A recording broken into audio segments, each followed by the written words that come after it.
우선은 환자분이 가장 궁금해하는 것들, 첫 번째 완치가 되는지 안 되는지가 제일 궁금하거든요. 그런 완치의 가능성을 우리가 예측하기에 가장 좋은 것이 가 될 수밖에 없습니다.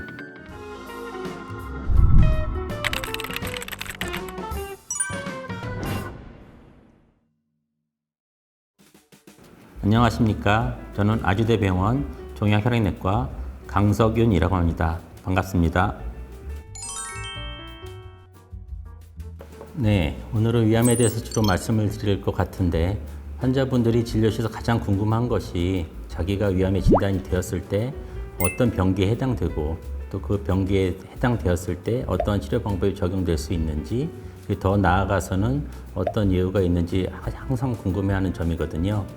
우선은 환자분이 가장 궁금해하는 것들, 첫 번째 완치가 되는지 안 되는지가 제일 궁금하거든요.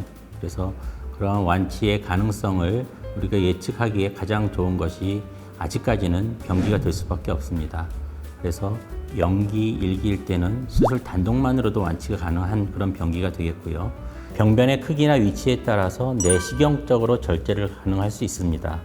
2기, 3기는 수술뿐만이 아니라 여러 가지 항암제 치료라든지 방사선요법, 이런 보조 치료들이 동반이 되었을 때 완치가 가능한 병기가 되겠죠.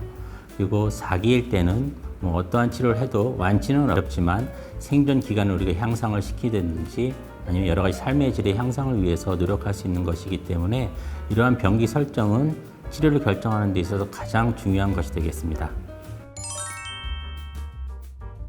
앞에서 말씀드렸던 그런 병기별로 하는 항암 치료에 대한 종류로 그렇게 구분을 하다 보면, 일단은 수술을 할 수 없는 환자한테 사용을 하는 고식적 목적의 항암 화학요법을 시행할 수 있습니다.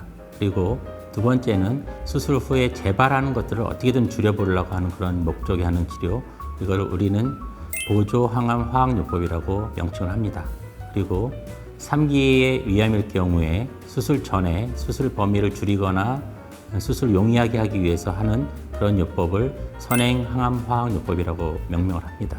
이런 것들이 한 가지 목적을 위해서만 쓰는 것이 아니고 환자의 상황이나 그러한 목표에 따라서 두 가지를 병합해서 시행하고 있습니다.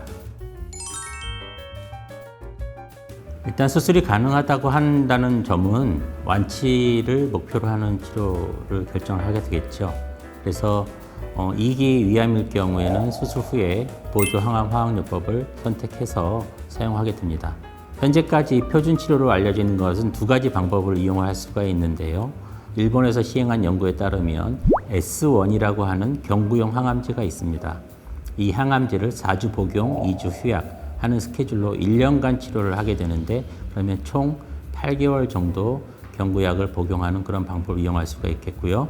두 번째는 우리나라나 중국, 이런 대만에서 같이 연구를 시행한 연구 결과를 토대로 카페시타빈이라는 약이 있습니다. 경구용 약제고, 이것과 동반해서 옥살리플라틴이라고 하는 그런 주사 약제를 병합하는 그런 방법으로 시행을 할 수가 있겠고요. 3주 간격으로 2주 복용, 1주 휴약. 주사는 3주 간격으로 총 8회 시작하면 총 6개월 정도 보조 항암 화학요법을 시행할 수 있습니다. 현재 우리나라 보험 기준으로 이 두 가지 방법을 사용해서 치료를 할 수가 있겠고요. 이것을 통해서 재발률이라든지 그리고 완치율을 높일 수 있는 그런 효과 때문에 지금 많은 환자에 있어서 사용을 하고 있습니다. 많은 연구들이 지금 진행되었고, 그것이 이제 표준 치료라고 자리 잡기는 아직은 좀 부족한 점이 있지만, 현재까지는 위암에서 사용할 수 있는 항암제를 조합해서 선행 항암 화학요법을 시행을 하게 되는데요. 대개는 2제요법이나 3제요법을 시행을 하고요. 뒷부분에서도 말씀드리겠지만 여러 가지 표적 치료제라든지 면역 항암제를 이용해서 하는 연구들이 많이 진행되고 있습니다. 현재로서는 고식적 항암에서 쓰고 있는 두 가지, 플라티늄과 그리고 5FU 제제, 경구 제제라든지 주사 제제를 기본 토대로 해서 거기에 추가로 탁센 계열의 약제를 병합해 쓰게 되면 그 효과를 더 높일 수 있기 때문에 이런 것들을 조합한 약제를 통해서 우리가 선행 항암 화학요법을 시행하고 있습니다.